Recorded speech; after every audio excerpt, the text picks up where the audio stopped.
Hello, protocols, packets, and programs. As everyone tightens budgets this year, look for some ways to deliver a refund on AppSec taxes. Skip that list of phishing terms. Cut down that password strength calculator. Hide that hardening guide. Instead, spend time on making passkeys palatable or adopting designs to defeat a class of vulns. Which means this week we talk with Sandy Carielli and Janet Worthington about lessons learned from last year's breaches, how orgs are turning to WAFs, and where Secure by Design fits into all of this.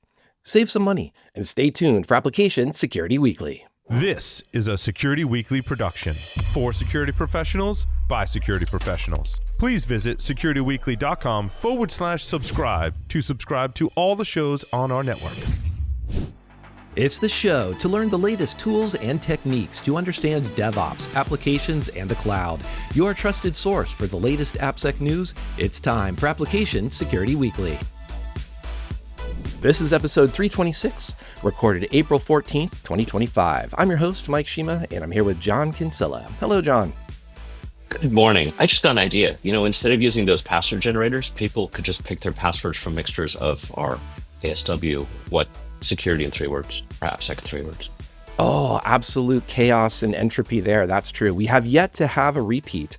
And speaking of repeats, though, John, we do have 2 of our favorite guests coming back. Sandy is a principal analyst at Forrester, advising security and risk professionals, possibly like us, on application security, with a particular emphasis on the collaboration among security and risk, app development, operation, and business teams. Hello, Sandy. Thanks for coming back.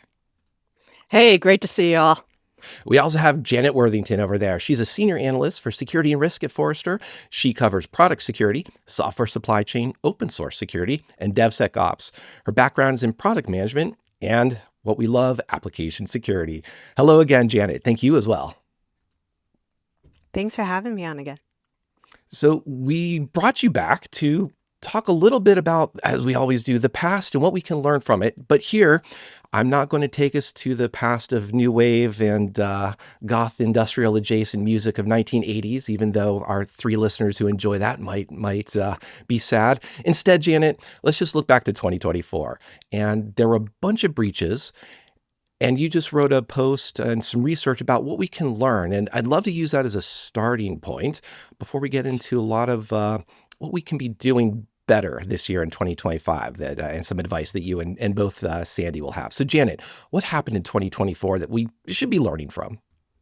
Yeah, so my colleagues and I, at Sandy included, we looked at all the breaches and top privacy fines from last year. We actually each year look at the top 35, and we try to learn and see what's different from year to year. And I think every year we're kind of hoping that this is going to be the year that the number of records that are breached, sorry? Oh, no, sorry, keep going. I'm just predicting that. I'm hoping the numbers go down, but yeah, spoiler alert, probably want to be wrong on this one. Yeah. Nor do the amount of privacy fines. In fact, this year, 5.4 billion records were stolen from the top 35 breaches, and that's more than triple than the year before. So, it's not getting the better from that point of view.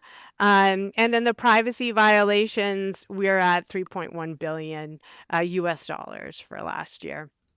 But I think some of the really interesting things that we're seeing, and I know you guys all notice this as well, is that we're seeing that when it comes to healthcare breaches, we are very always concerned about your data being lost, your PII, your PHI, and that is really important when that happens. But also, there's just a disruption to services that we saw last year that I think that, to me, that's even more scary. In the U.S., there was one healthcare that was breached. They had to divert ambulances to different hospitals because the electronic record system was down.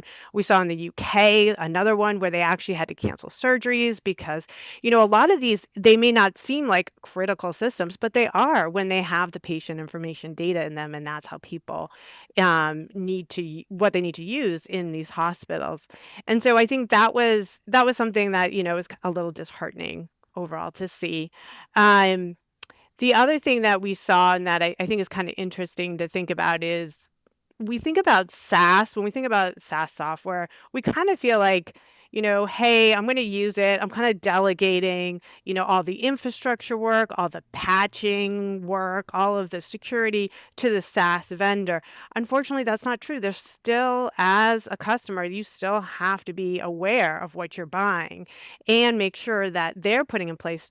And I know, Mike, Secure by Design, you actually had a great podcast on this. This is Secure by Design pledge, but you need to make sure that that the vendor is putting certain practices in place. And one notable thing that we saw this year was Snowflake. So Snowflake is a third-party analytics system that many different enterprises from many different industries use. And we noticed that over 100 of their customers got breached. Now, it wasn't a flaw in anything that of Snowflake software. However, what they figured out was that multi-factor authentication was not set on the customers who were breached, in particular for some of these admin accounts. So now we're seeing Snowflake in September, I think they came out saying everybody with admin they are going to enforce MFA. But it kind of goes back to me as the customer. I need to ask these questions when I'm buying software. What are your secure by design practices? What are your secure by default practices? And then I need to make sure that I'm implementing, some of this, such as MFA. And that's where it's going to kill me. And on the part of it is like, yes, you are clued in, about application security, this industry. It makes sense for you to be asking, but to demand to have every customer out there have to demand what's your secure by design pledge feels like it's not our problem, it's your problem. You didn't ask us, as opposed to why didn't these orgs just roll out that MFA, that SSO by default? Because that's kind of the known, they're really good ways to block very common type vectors of attack. And it's only just in the past 2 years, I think, that even the cloud service providers are finally getting to the point of fundamentally you must have MFA at the very least for your admin control plane or the admin privileges, but also everyone who's logging in. But I want to be careful about just turning this into just secure by design equals MFA, even though that is very important. That's CISA's, I think that's their first bullet point about this. But one of the things that surprised me as well is that not there's breaches, but that Sandy, you had written up a report about WAFs, and WAFs seem to be making a comeback. Like, are we, this is a New Jack Swing. Is this the '90s? Coming back, for us here. WAFs have really evolved. And I think if the last time you were paying attention to WAFs was in 2000, you would have a very different view of them than what they've turned into. I just published the Forrester Wave on web application firewalls at the end of March. And one of the things that I really found is that this is a tool that's evolved. If you look over the past few years, a lot of the WAF vendors have either acquired or built what I would call adjacent functionality: bot management, API security, client-side protection, DDoS. And for a while, they've been offering these sort of sets of adjacent solutions, but they haven't really been unified, except maybe in, let's say, hope. The desire to sort of get to that point, We're past the hope stage, because what I'm seeing now in the WAF market is that WAFs have, honest to goodness, become web application protection platforms, or are on their way to being so, where something that used to be a WAF with a bunch of adjacent solutions that the UIs might have been similar, but it wasn't all well integrated. Now you have a unified platform. And same UI, cross-context, often purchased in a bundle, WAF, bot management, API security, client-side protection potentially, maybe some layer 7 DDoS, maybe some CDN services. This whole set of options that is all built into unified UI, unified integrations.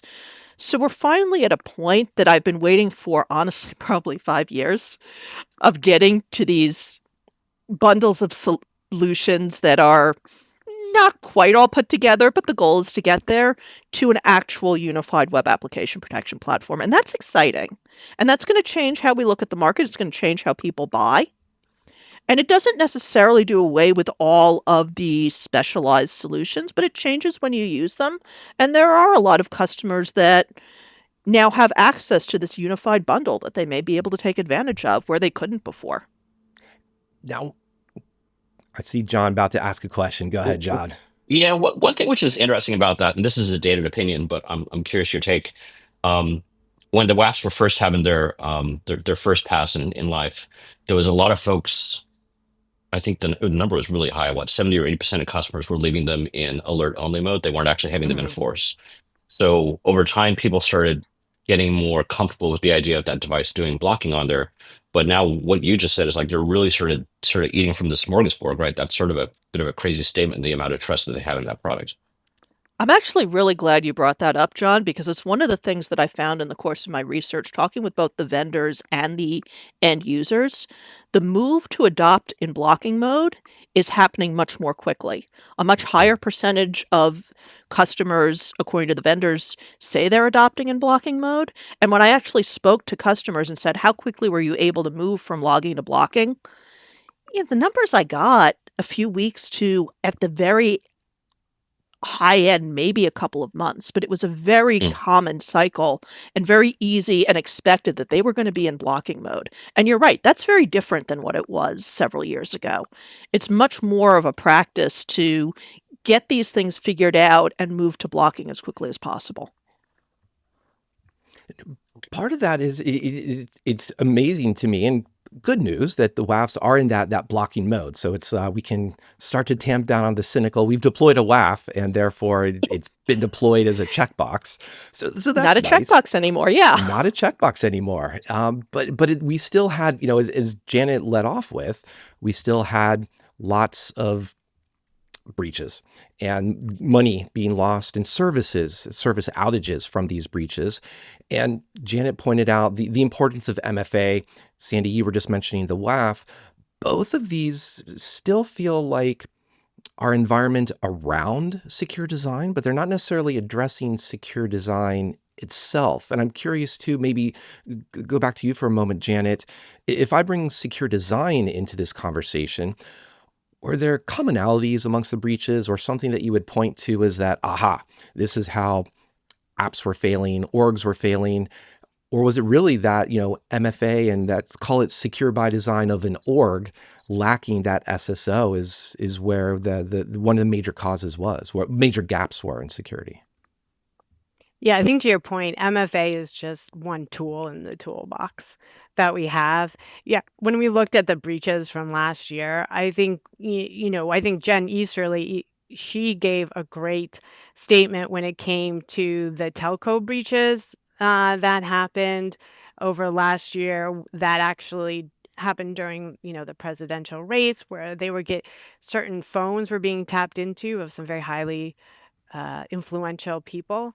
And I think when she talked about the telcos and the ISPs, what she said is, you got to look at these things. They were built for efficiency and availability, not security. And I think if you think about it that way, that kind of goes back to secure by design. If you want to make sure that you're thinking about security, you can't do it at the end. To Sandy's point, WAFs are great. Having them in blocking mode is great, but attackers can bypass them. If there's always new types of vulnerabilities coming up. So you really have to start with secure by design. And that starts with the vendor. That starts with the, software producer. And to your point, there's a number of things that CISA has really put into that secure by design pledge that you need to think about. We talk about, security testing, static application security testing, dynamic application security testing. One of my favorites, software composition analysis, which I just put out a wave on in terms of making sure that your dependencies are up to date. And then we also talk about things like that, are a little bit harder to think about. So memory safe languages. If you've written a lot of critical software in C and C++, yes, that's probably more performant, but, I think what Sis is saying is like you could eliminate, some of those memory issues if you started thinking about building it in a memory safe language. And so when you start thinking about those things, those are not things you can do at the end. Yes, you could run SAS right before you deploy. Yes, you could run those tests then, but what happens? We've all been on, as a product manager, I've been there when things are found right before you're supposed to deploy. And if it's a critical issue now, as a product manager, I have to decide, fix a critical issue. That might take us a week, 2 weeks, depending on where it is, or release on time for the customers. And I think, that's really how, secure by design, I think CISO wants people to think about it from the beginning. And then to your point, the secure by default is those are features that the vendor should be offering to the customer, right? It shouldn't be one of those things where you have to pay for MFA, you have to pay for single sign-on, you have to pay for secure logging. And so I think, I love CISO's push on this, and I think it's great that they've been talking about it, because I think we've seen more vendors kind of say, okay, yeah, I want to be on this pledge, I want to do it. And I think another aspect, when you're talking about how is it like the product is the company, is the idea behind threat modeling, which I know is near and dear to Sandy's heart. So that is a big part of Secure by Design, and I will not take the thunder away from her by talking about it. Part of that then is also that, let me go, speaking of Sandy's of areas of focus right now, one of the things that always came to mind is, did you even deploy a WAF? Is it in blocking mode or just logging mode? It was also positioned as that virtual patching, that idea that, we might have a vulnerability, but a WAF will protect us. And I don't think that was necessarily positioned as a part of a threat modeling exercise, but it was definitely that idea of, well, maybe we will release our product, and we're going to risk that class action lawsuit, because that's now the product managers are going to have to worry about that, given what 2024 looked like. So Sandy, if we start to talk about threat modeling, Yeah. do those WAFs and the virtual patching, are they even part of that, a useful part of that, or a valuable part of that conversation? So I think it is a part of the conversation. If you even go back to the Log4Shell days a few years ago, one of the things that we did see was a lot of the WAF vendors pretty quickly pushed out updated rules, updated policies to block Log4Shell attacks. So there's definitely that kind of real-time defense aspect to it. And if you're engaged in a threat modeling exercise, you're engaged in pen testing even, and you discover an issue, it is something that we certainly see where you will, as a stopgap measure, add some rules into the WAF while you go back and make the fix. And then it's on the team to decide in which case do I keep rules versus making fixes in the code, and what the balance is there.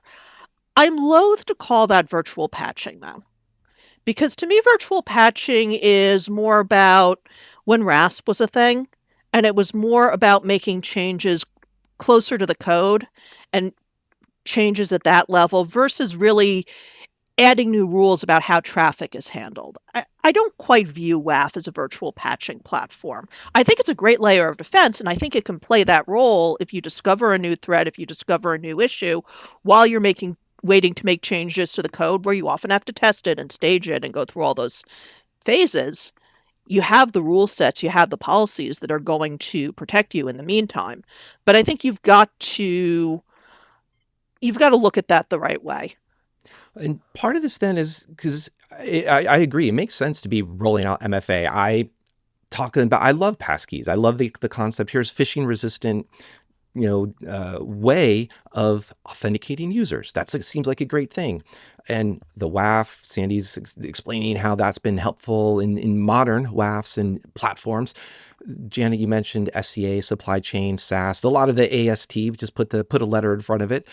These all still are kind of skirting around the issue of is your design secure or not? What are you building?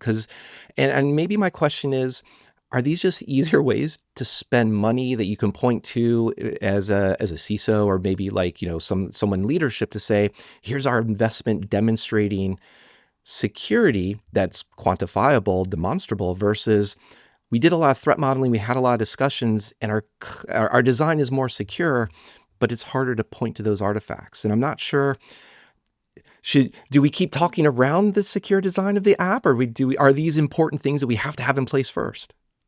Well, I think one thing, if just to talk about something like software composition analysis, if you notice how it's sort of transformed over the years, it kind of started off as this tool during M&A to make sure that you, as the acquiring organization, weren't pulling stuff in where, now you had all these license issues that were going to come back to bite you. And then it started looking at like known vulnerabilities, open source vulnerabilities in Hmm. your library, to Sandy's point about like Log4j. And now it's sort of like transformed to the next step of saying, like, we need to make sure that we are ensuring that software supply chain attacks are a thing of the past. And how do you do that? Well, you can, again, sort of wait and, run tools and run verification later in the process. Or, what some of these software composition analysis tools do, which I think is extremely exciting, is they have sort of, I guess you would call it a package firewall or a dependency firewall. I think everybody's kind of still workshopping on the name, but the idea there is you, instead of having every developer get to pull down any open source packages that they want, it all goes to a central repository, and you kind of put a little bit of a little package firewall there where you can say, hey, wait a minute. Yeah, maybe it's, I don't want it to have these types of known vulnerabilities, but even better, I want to block malicious packages. So they don't even come into my software supply chain. It doesn't even get added into my application. The developer can't even download this malicious package to their machine.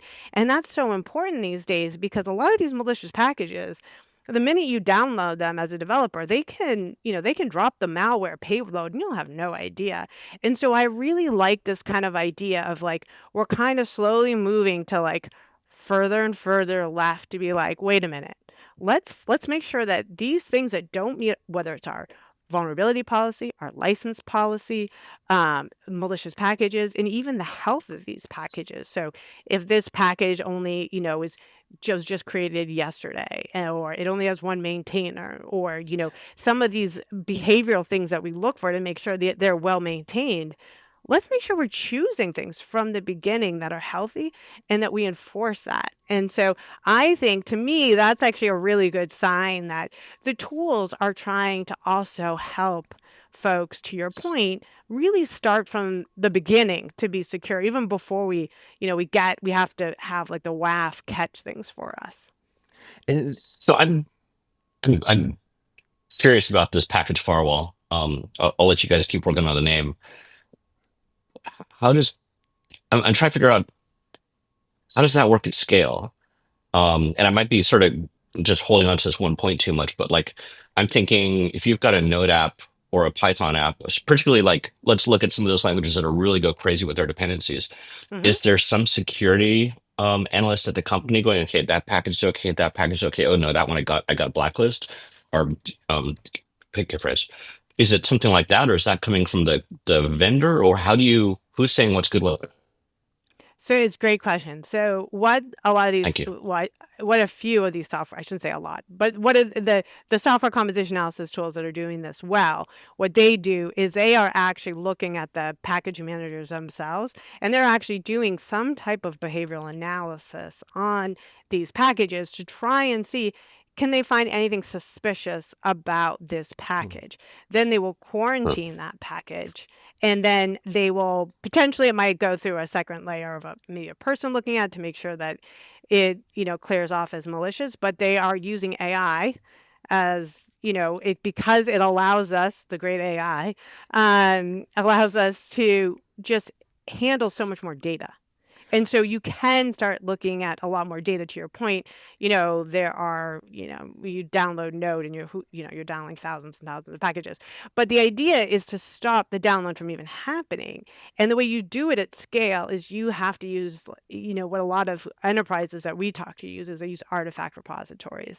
And that's like their central location for where they have their open source libraries or open source packages. So they can kind of funnel it into like having everybody kind of go to a central location. yeah, my reaction was similar to John's in the sense of that sounds painful for anyone to manually have to go figure out this is good, this is good, this is good, this is good, etc. for all those packages. Because one NPM, you just said, Janet, it could be easily hundreds, if not thousands of dependencies suddenly show up. I do like the idea of an Artifactory in almost in the sense like an internal one, a private one, if you will, for an org, because you also have a much clearer view of who and when did they download a package. So you at least can have a bit more of reactive. We know we were exposed because we have very clear logs when this was pulled down. It also helps against things like typosquatting. That's just humans make mistakes. They use an underscore instead of a dash. They make a small typo, and that package, that malicious package, hopefully isn't sitting on the internal mirror of that Artifactory. It's just sitting out there in the external version, the public one that you're not pulling from. But I'm kind of teasing out now, does that typosquatting, if we start to talk about LLMs trying to help us, LLMs are also going to hallucinate. And we've got a news article coming up in the second half here about how LLMs are also just thinking, oh, this is probably a package that should exist. So how does, if we bring LLMs into this, and I'm going to ask the same thing about WAF for LLMs in a second too, Sandy, just to give you an idea what's coming. But first, LLMs, hallucinations, packages. This doesn't sound like a good combination, Janet. What have you seen? What success or dangers have you seen here? Yes, it's really interesting because 2 years ago, Sandy and I, we have to do predictions every year at Forrester, and we do the top 5 cybersecurity predictions. And our prediction was that LLMs, specifically Gen AI coding assistants, were going to cause at least 3 breaches that year. Now, we were a little ahead of our time. And while nobody's publicly come out and said, hey, we can point to this particular piece of code, I think one of the things that we saw at the time when we were warning against is that these Gen AI tools, they will write code for you, but they'll also suggest open source libraries and open source packages that you should use. Are they testing these packages ahead of time? No. So they could offer you a vulnerable package. They might tell you to use an open source package that's been deprecated or out of date and nobody's touched it in 2 years, no longer maintained. And another one that we were seeing at the time that was, from more of a research perspective, was they could suggest a open source dependency that didn't exist. Now, why is that a problem? Because, some of these hallucinations, even though it's like a mistake and, maybe it's kind of close to a package name and maybe that's why it's hallucinated. Maybe there's actually sometimes there's a little bit of typos. Maybe the LLM picked up the wrong one. But the attackers, what they can do is they also use the same different LLMs. I don't want to call anyone out in particular, but they can notice when they ask to write a coding thing and they get a non-existent one back, what do they do? Well, they can go and create this package, put it in the package repo, put the malicious code in it, and then, there you go. It's now a non-existent package, and is now existent. It's got malicious code in it, and we know that the LLMs are going to continue to reference it. And I think, that is one of the concerns. And there's a new, they call it slopsquatting, I believe is a new term. Wonderful term. For it. And, a researcher was able to do just that and was able to actually show how this happened in the wild. And that luckily it was a researcher who didn't put malicious code into it, but a number of companies, actually the time is it. coming for that. Absolutely. Yeah. And that's where when Sandy was also describing how WAFs are being brought together, point in bot management, things like that. And Janet, you're talking about that package firewall. We'll still figure out what a good term is for that. Sandy, there's got to be, I've seen already, reinvention of all the early 2000 vendors and tools blank for AI. And so there's got to be a WAF for AI right now too. So do we have a WAF for vibes, and what does that look like? Oh, I like the term WAF for vibes. Oh no. So do VCs. Let's send us money. Yeah. One of the things that I found in the course of my recent evaluation is that something that I will, for lack of a better term, call an AI WAF is on most WAF vendors' roadmaps in some capacity. And kind of think about it, if you do this as a history lesson, if you go back 5 years when we started to see a lot more API usage in applications, we realized that APIs are how we were building applications, so we needed to protect the APIs better. Now we are using AI and we're using LLMs in applications, and the attacks on them are often through layer 7 traffic and things like prompt injection and the like. And so what the AI WAFs are going to ultimately be able to do is protect at that level. And it's protecting another way, a new way that we build applications.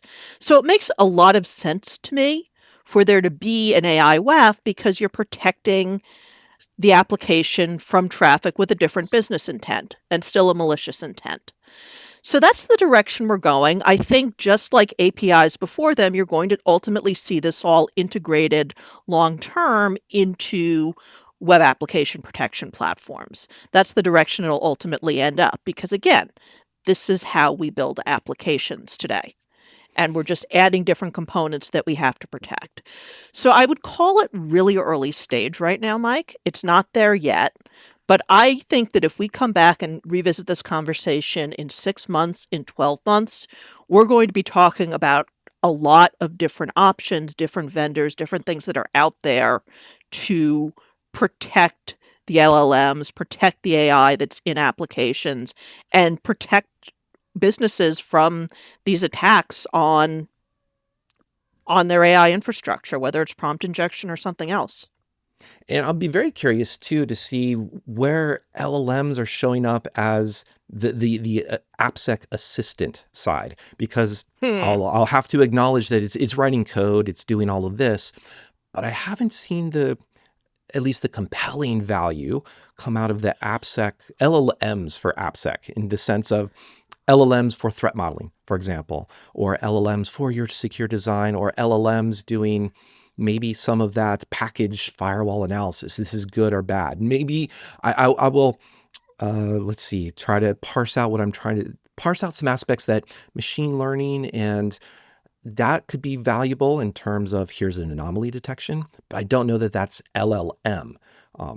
Bucket. So I'm trying to be nuanced about this, but yeah. Oh, we do have to come to the end here, but Sandy and then Janet, maybe give us a little bit. And when we talk to you again in 6 months, where do you expect or hope? Let's bring in the hope into the equation to see that LLM assistance perhaps as part of this equation, whether assistance or just making things worse, like the slopsquatting Janet was pointing out.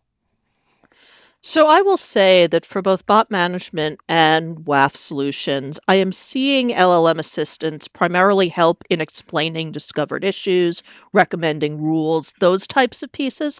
They're early stage, but I think customers are slowly starting to adopt them.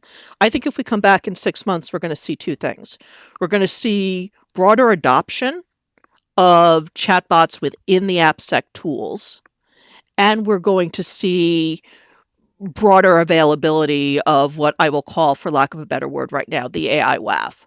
I think we are going to see a lot of vendors go in that direction. So I think we're going to have a lot more to talk about.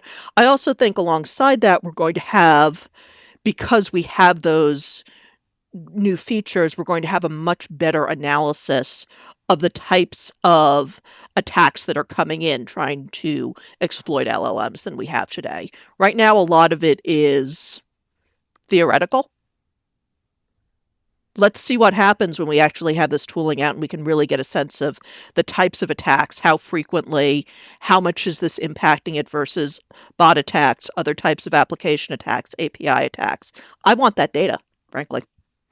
It would be cool to see and say, what can we learn from that is always going to be my question and the area of interest for me. Janet, to help us close out here on the topics of what we learned from those 2024 breaches, and maybe if there is even an LLM aspect to this, was there a takeaway perhaps of just that broad aspect of secure by design, something that you would recommend or point people to that we should?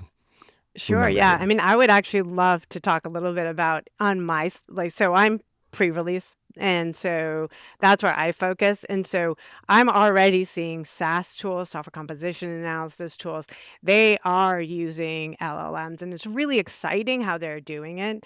The first sort of use case for them, it was, as Sandy mentioned, it was sort of the explainability, because you're talking to developers, right? And as we've talked in the past about like DevSecOps, our security tools like to spiel in security language that nobody understands.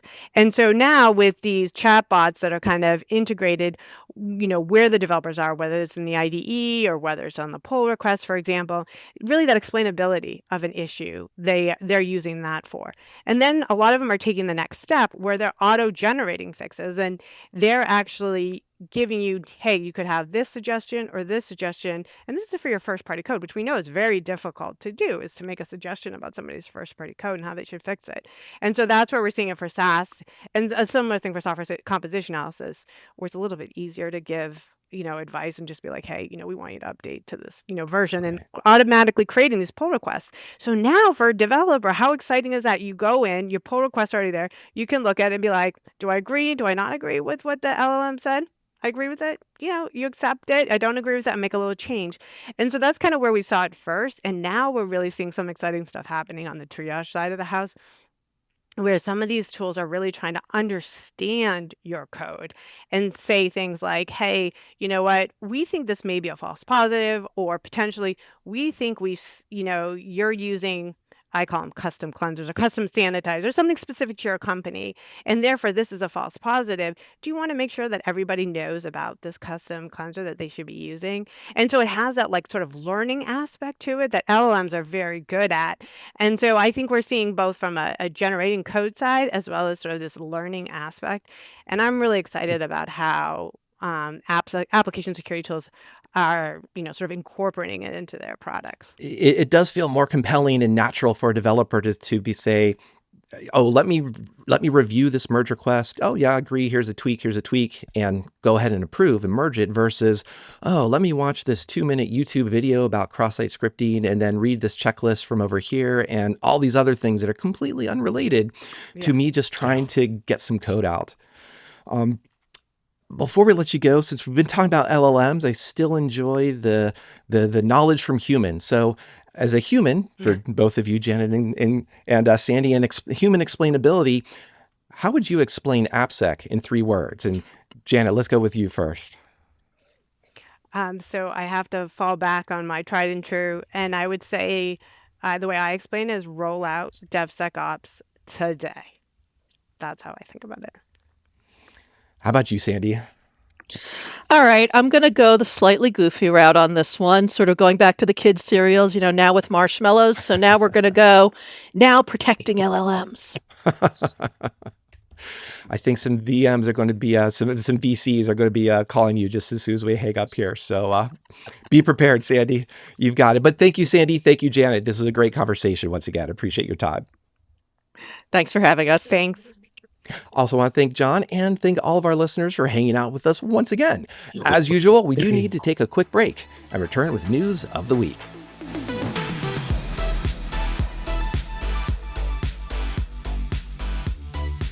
Welcome back to Application Security Weekly. We just talked with Sandy Carielli and Janet Worthington about securing the environment around Secure by Design and how AppSec tools are starting to embrace LLMs and maybe even delivering value. I'm your host, Mike Shima. I'm here with John Kinsella, and Kalyani Pawar has joined us for the news segment. Hey, Kalyani. Hey. Hey. Kalyani, you might also be interested that Adrian Sanabria, host of Enterprise Security Weekly, will be running a panel cast with Fastly titled Security Without Speed Bumps, using WAF Simulator to transform DevSecOps workflows. You can join him, and anyone else can, for this exciting webcast on April 16th. So that's coming up just this week. Register at securityweekly.com/WAF. That's WAF. And that brings us to all kinds of things that might be, unfortunately, LLM related. We can't seem to get away from that. But I have an article from the Rust blog about a crates.io security incident.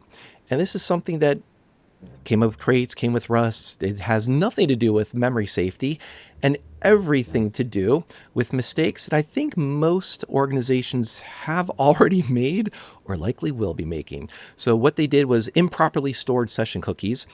And this is because some of their error logs on their error monitoring service called Sentry, that's not the important part, but the error logs included cookie values. And those cookie values were essentially the values for the authenticated users that if you had a copy of that cookie, you could replay and impersonate it. So to me, this is one of those aspects of we can have secure by design, we can have secure apps, but we also need secure practices and we need secure logging. I am still a fan of printf because I'm a lazy coder perhaps in the way I log, but that printf has to be redacted. And here's just one of those examples that even the best of us, even the rust of us, even our friends over those crustaceans can make these mistakes. So I'm not sure where else other than just try to be a big public service announcement to pull out of this. I don't know. Is there something else that comes to mind in terms of a secure by design approach or just these kind of mistakes that you often see, either John or Kalyani? It it just reminds me of all the times all the error messages on certain login websites were so descriptive. Like, your email is not this, but this.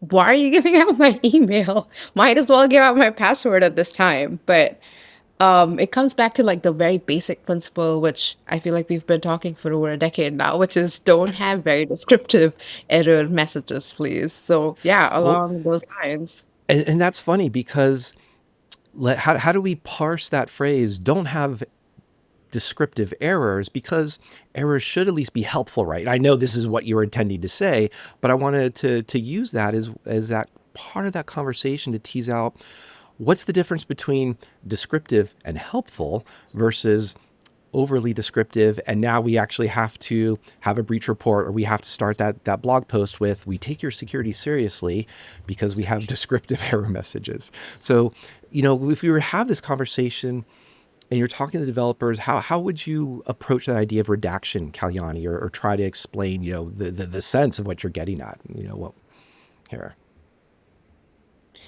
I feel so. Here's here's what I feel like. If it's an internal tool, maybe we can be more descriptive. Like, we can give out like a 401 and say like, hey, this is like unauthorized. You're not supposed to do this, or have those kind of error codes. But like, if it's something that's external facing, like to the public, you don't have to talk about not having authorization to a certain web page, or like, it could be helpful. Like, for example, with the login example that I just gave, you could just be like, this is an incorrect combination, and leave it at that, rather than saying this is an incorrect combination, but kalyani@gmail.com is the correct email address, right? That's like overly descriptive, and it is helpful to someone who has a malicious intent to exploiting that account. Yeah. Yeah, and I think there is sort of that idea of, developers need to debug. Apps go wrong. There's errors that come in there, and you want to have something that's a good feedback that says, here's what went wrong. Kalyani tried to log in. This was the password she used. This was the cookie that she eventually got. Probably don't want to log a password, but I think here is one of those challenges of when you're logging you're logging that HTTP request, cookies are going to appear in there. And how do you figure out this is the cookie that's either useful for debugging or helpful to understand the state of what Kalyani's, session got into versus this needs to be redacted. And I was kind of using this as a good example of just the nuances of how do we know something is sensitive or not, because it was, I think, at Cloudflare and some others a couple of years ago who were using the HTTP archive files, HAR files, and asking for end users, customers, to record your session, upload a session so that they could replay, debug, and then attackers got into customer service and pulled down those HAR files and found cookies that were valid. So it's that idea that cookies are going to be around here. And I guess other than just bringing a bunch of showing how these mistakes are kind of pervasive is where I'm going. And I just wish I had better ideas or better recommendations on here's a secure by design approach, or here is the way to redact and know this is the bad cookie, redact that one, or the sensitive cookie. These are the other cookies that are okay. And humans, as Kalyani and I are trying to talk through this, humans are already struggling. I don't know if LLMs are going to help us in any way here. So we have to mention LLMs in every single episode now. It's required by contract. Required by contract. And speaking of smart contracts and LLMs, I did pull in two articles around them. One is a callback to our conversation with just now with Janet and Sandy, and they mentioned slopsquatting. And here is yet another lovely term, because InfoSec loves to have terms that's basically a variation on typosquatting. So it used to be the case, or possibly still is, that humans are writing code. They need to pull in a package from npm, because you can't write a node module without pulling in a few hundred packages, and they have a typo. Underscore versus hyphen. They swap out an O for a 0 or an I for a 1 or something like that. Who knows? LLMs can hallucinate. They can write code. Now we have a research that's showing here's where we're just going to create it. We're going to create a bunch of these packages that these LLMs tend to hallucinate, and we could potentially make them malware. Is this feel? I mentioned typosquatting for a purpose. Is this just software being written for software, like any other software, or is there some magic LLM dust that makes this magic LLM vulnerability? Or is this just general software we're writing? Is there anything special about this other than LLMs were a part of it? And specifically from our control side. And I think nobody wants to answer my question because it's so obvious that the answer is it's just software, right? Like, what's the control here that needs to be special around LLMs? Anything? No, this is completely different. This is like cutting edge. Is This it? is the latest and greatest. I'm in Silicon Valley. I have to drink the Kool-Aid while I'm here. This is going to be, this is the next big thing. It's worth billions. You don't understand. It's going to change everything, Mike. We'll have to redo everything in security. We'll have to go throw away all the old ASW episodes. OWASP, all those top 10s gone. Everything brand new. But can we just have a prompt that says, comma, but make it secure? Is that what you're getting to, John? We're working on that, yes. But make it secure. Yeah, so write all your code, but make it secure. Yeah, and I think we're joking here, but yeah, to me, the slopsquatting, silly term, but it doesn't introduce any new controls in the sense of, having a private mirror of the repo. If you're already worried about typosquatting and dependency confusion, you're probably addressing the problem that's coming up here. Rather than just saying we're going to inspect all the code that an LLM writes, let's figure out what the class of vulnerabilities that the LLM can introduce. And that's kind of what I'm teasing out. So I'm not trying to rain on too many parades, and we'll get John excited about something else. But that's my LLM answer for my LLM scenario here. If I can be snarky for another quarter of a second, can we, while we're here, go ahead and just coin the phrase vibe squatting?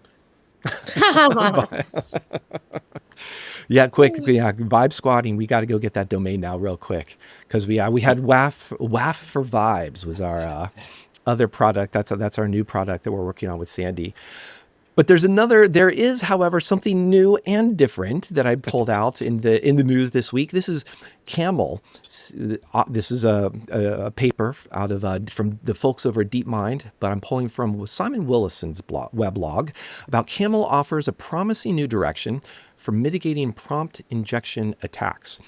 And this is not yet another variant about, we don't call web hackers and bug bounty researchers cross-site scripting engineers. We don't call them SQL injection engineers, even though we call everybody prompt engineers these days.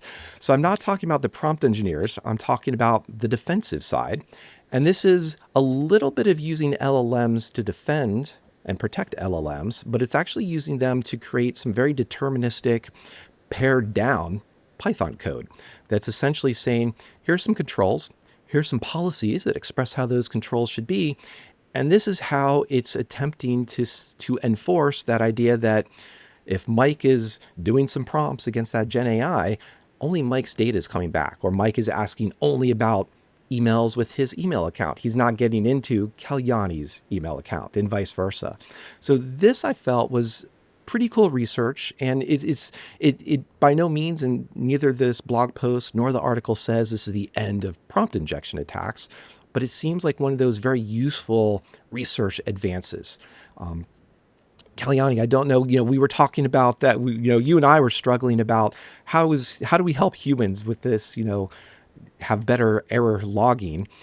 Does this feel like we're helping humans and LLMs with better prompt handling? First of all, What's your today I reaction learned here? Yeah. what is the meaning of deterministic. For a very long time, I did not know what deterministic meant. But thanks to this article and you, now that I know the difference between the two. So yeah, here's what I thought though when I was reading the articles, that now we have like this really nice deterministic approach towards like authorization checks and things like that. Like, hey, are we allowed to do this action or not?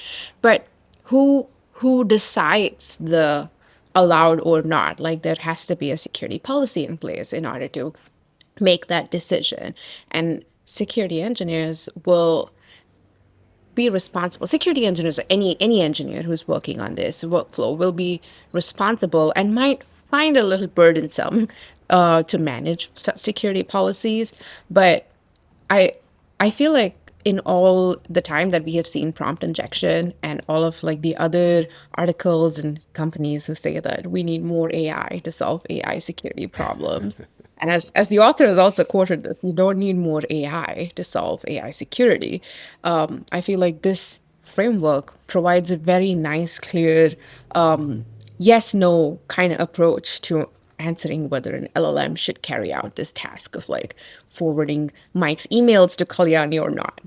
Exactly. And this is where, and part of this blog post also makes this point, is that there's a distinction between LLMs as analysis. And even the last segment, both Kalyani and Sandy were pointing, or sorry, both Janet and Sandy were pointing out LLMs as assistants to AppSec in the sense of SAST. Maybe, is this code insecure? Is there an insecure pattern here? Can this package be trusted? But I would like to frame that as LLMs helping with analysis, but keep LLMs away from decisions, because those decisions need to be predictable, they need to be reliable, and they have to be strong security barriers. And if 99% of the time the LLM is going to say, oh, this package is probably bad, don't use it, but 1% of the time the LLM says, oh, I didn't notice this. I got distracted by this really cool Unicode sequence that happens to be invalid, and I ignored all this other part of this malware that's in here. Go ahead and use this. That's a bad thing. So decisions for controls, decisions in code, like this Python code that the LLM is writing, that they can reason about, that appeals to me. I like this as sort of that secure design approach. And Kalyani, related to this and talking about LLMs just a little bit longer, last week we had talked about MCP security and tool poisoning attacks, but you weren't able to join us, but that came across your radar this week as well. I'm just curious how that, what about that article, spoke to you or stood out to you in terms of LLMs are new and different in a brave new world that John has been telling us about. So the article spoke like a bunch of feelings to me. Like, one of them was like kind of creating Some a vibes. sense of like Yeah. lose your sleep because there's like a new attack vector out there. But let's talk for a second about what tool poisoning attack is. Basically, it exploits the very idea of trusting an outside source, right? And as security professionals, we pretty much like to follow trust but verify kind of approach towards things. So say your tool is your model, your MCP or what have you, is trusting this outside AI tool with a certain description. And there's a certain lack of transparency in the sense that the AI sees all the instructions that this tool is saying, but the user does not. And so you can conceal something like, can I steal your SSH keys or something, but user will not know, but the AI is built in such a way that it precisely follows all these instructions. So here, your keys are being sent out because a tool requested so.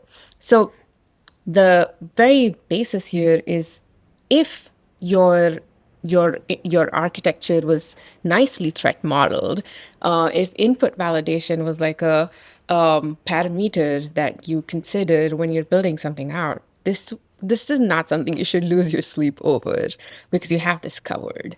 And it feels like it boils down to like I don't know necessarily input validations where I go, but I would go with the sense of, hey, Kalyani, John, go run this code. That's really what it is. I'm downloading and running someone else's code on my computer. How much should I trust it? For me, there was a kind of an interesting nuance that typically we would do code analysis. We'd run our SAST, we'd run whatever tool and look at the code. But here, the vulnerability or the malicious content was actually in the code comments in the text. And so our SAST isn't looking at the comments on purpose, but we've come back now all the way to say, because text can prompt our LLMs and comments can prompt our LLMs to do things like pull out SSH key and send it off somewhere, we're back to the world of just grep. We need to grep this thing that we've downloaded. Does it have something bad in it? So grep for LLMs or LLM security is there's I'm going to I start like to pitch it. this. I like it. Okay, this is LLM good. grab. LLM grep. If I can Noted. get John convinced about this, I know I can get funding. So, John, now that I've got your attention, let's move away from the world of LLMs and into the world of secure designs. And I have a couple of articles that I pulled in because I think they speak to different aspects of secure by design or secure by design practices. The first one is the renaissance of NTLM relay attacks, everything you need to know. And Alad Shamir wrote this up. This is from a Medium post from specterops.io. Part of this was just like maybe we might have some of those red teams, those offensive security teams that want to learn more about NTLM hacking and password cracking. There's a little bit of trivia there, which I think is good. But I pulled this because NTLM, especially V1 on Windows, is a great example of secure by design mistakes or secure by design failures or insecure by design, however we want to phrase that. And I think reading about mistakes and things like how this was created to be a 14 character password turns into two sets of 7-character passwords, or how it could be replayed and consistently replayed, and understand these types of attacks can be helpful if you're creating, your OAuth 2 implementation, your OIDC implementation, or other type of authentication protocol, because yes, NTLM made a bunch of mistakes, but these mistakes are not unique to Microsoft. They're not unique to NTLM. And reading about that, I think, is informative. It just takes a little bit more patience, I think, to read and understand the mistakes of what someone else did, rather than just hey, LLM, write this securely for me, because I still don't trust the LLM to do that. So this is why I enjoyed this article. I'm not sure if it spoke to you in the same way there. I like the way you're talking about it. I looked at that article and I really wanted to feed it into an LLM and have it give me a summary, but I didn't. It's on my commute this morning, I was listening to, of all things, a woodworking podcast, and they were talking about furniture from the way furniture is made today. Most of us, or many of us, get from like IKEA or wherever else. Versus if you go into like a museum, and a lot of these are on the East Coast in the U.S. Like Yale has a furniture design museum. You can go in and see like some of these things, furniture study. But the point they were trying to make is like, you go back and you look in these museums that this furniture was created 100, 200 years ago, that people have cared for and brought down generation through generation. And like they were designed to be repaired using glue that can be like, released and then re-glued, or designed so you could like replace the upholstery on them, compared to what we got now where like, if the chair I'm in is around in 5 years, it's going to be a good thing. And where I was sort of bringing this back as I was sort of daydreaming while driving was, how do we think about this in both software development as well as security? How long is your code going to be around for running? And how that affect, and yes, I actually think like this at times, how does that affect how you think about the security of that, right? If you're writing an application that's, it's going to be around for a year or two, and this is the fallacy part of like, oh, we'll rewrite it and do it better, right? But like seriously, if you're writing an operating system versus some widget for like an LLM site, how you think about the security in those two things and how you think about the design is probably going to be massively different. I don't have all the answers, but I think there's a parallel there for all of us to think about. Like, take a step back and go, when we're designing these things, when we're reviewing the design, or if I need to go and shoulder tap the right person to bring them in and have them also review it as well, maybe because it's a bigger deal. Um, I think it's interesting to think about this from that point of view. So yeah, NTLM. Every year we see an article on this, we're like, oh my God, that still exists. But it's I like it from this point of view of like, hey, did they think about this when they were designing that this is going to still be around in what they said 93, right? So 30 years. Um, yeah, that's my thoughts on it. Yeah, and it's a great example of, it's hard to predict how long is my code going to be around, other True. than to say longer than you think.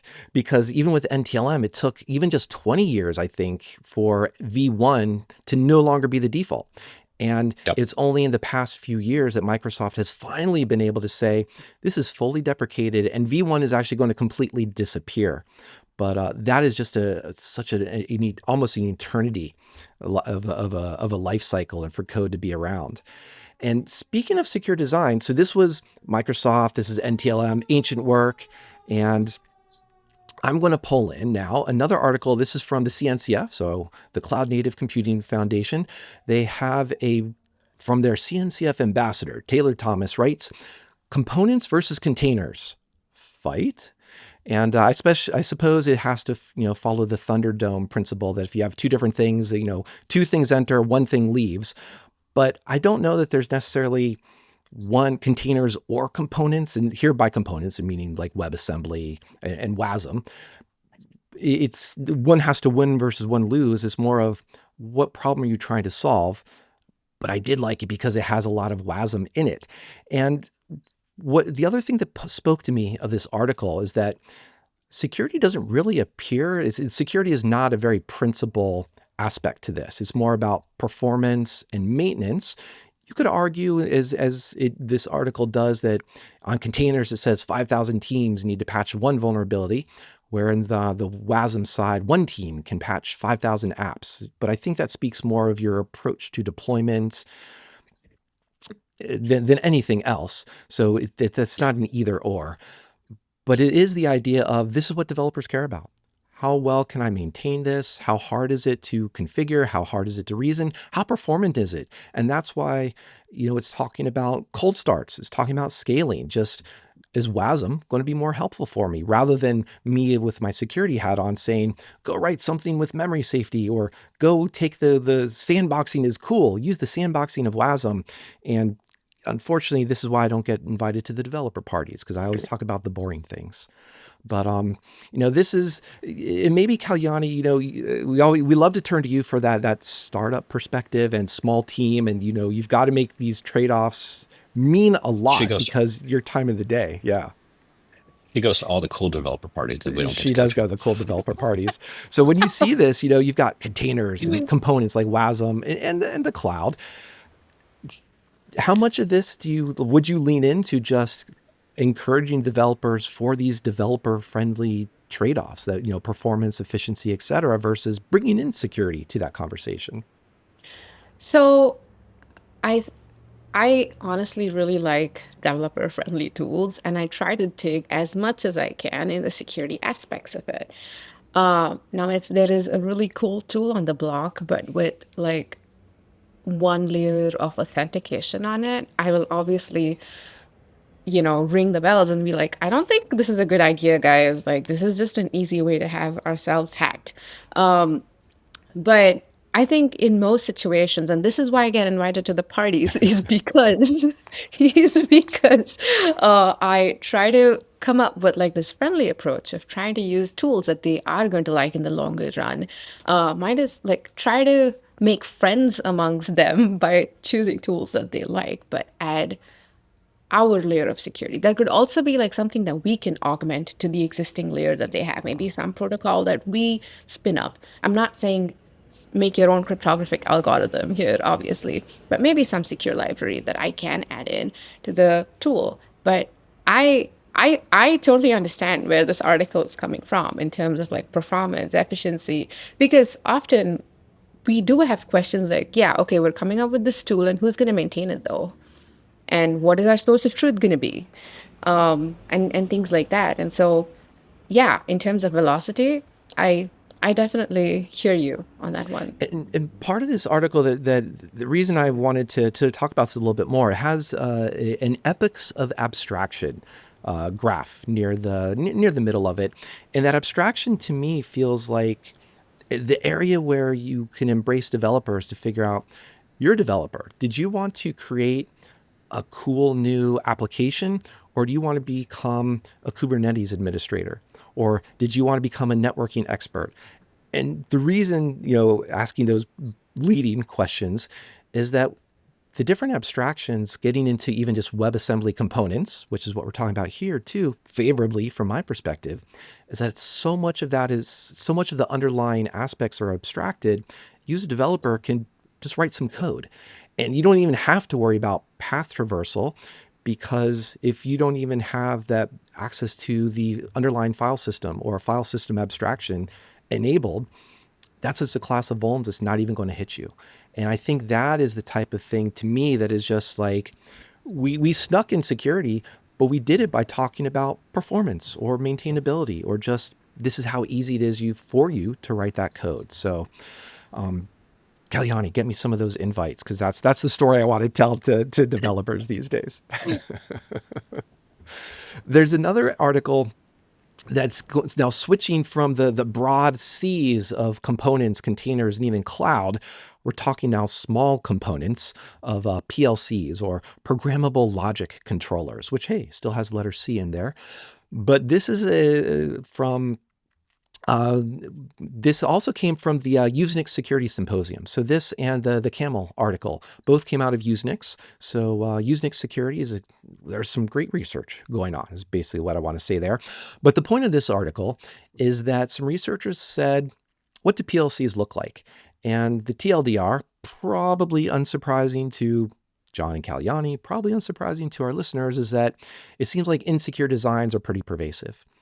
Okay, nothing new there. What is nice is that it breaks down some areas and a little bit of a taxonomy about where the insecurities come from. Meaning, is it in the actuators, or is it the physical? Is it the logic that controls the physical interaction with the real world, let's call it, or is it the way that the IoT device or OT device is being controlled, its communication protocol? So these are just very helpful if you're going through the exercises of a threat modeling, for example. But, and here I will turn it back over to my co-host, is that it points out most of the attacks require zero environment knowledge, which sounds good from a bug bounty perspective, but these are not easy to come by, I want to say. They're not easy to have a bug bounty lab to get researchers all over the world to look at them. And if we talk about secure by design, one of the other research gaps this article calls out is there's a lack of defenses at the recovery stage. And here it means that by recovery, they saw only 6% of what they saw as defense methods were related to how do you recover from an attack, in the sense of you just had a ransomware, or you were just, what is your resiliency? And here is, I'm going to bring in that concept of resiliency and maybe even chaos engineering, which sounds really fun. And if you have the luxury of being able to do, can really point out and make your SREs happy to say, security is part of quality, availability is part of our software quality. This is how to test it. But wow, the world of IoT, PLCs, there's a lot of quality that just really needs to be looked at in resiliency. And so I'm curious if how does that match up, or am I miscrossing the streams there? And I'm not doing well with domains. I don't think it's as bad as this article makes it sound.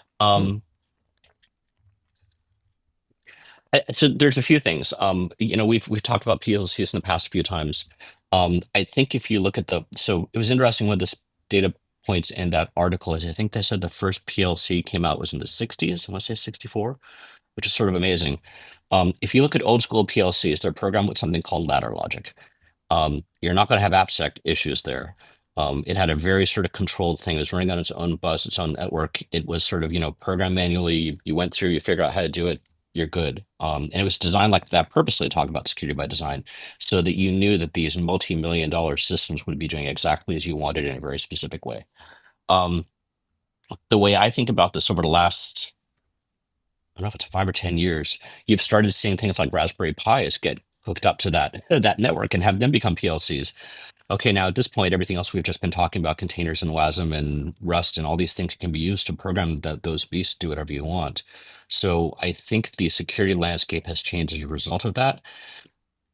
I'm curious about Kalyani's take here, just in general from an AppSec point of view, maybe not the PLC part, but while the article was interesting, it felt like it was just sort of iterating through some collection of either WASP lists or something else. Um, yeah, it's once you connect something to a network, which is what they've done, Wi-Fi or Ethernet, your attack area is greater, right? So I don't know what your take on this is, Kalyani, but that was sort of my takeaway.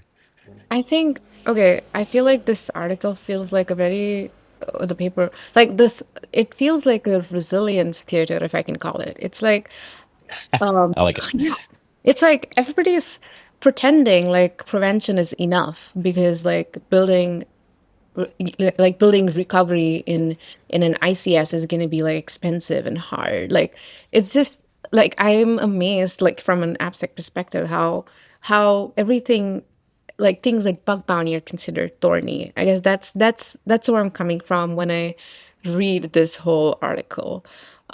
Which I mean, some of it is obviously true, and also like I'm today years old when I figured out that there was a MITRE attack for ICS. So that's something that new came out of this article for me. So there's like good and bad things that I found here.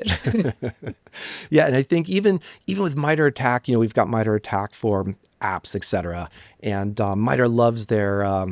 There's also MITRE Embed, I think, is the other one that is out there. MITRE loves their acronyms these days.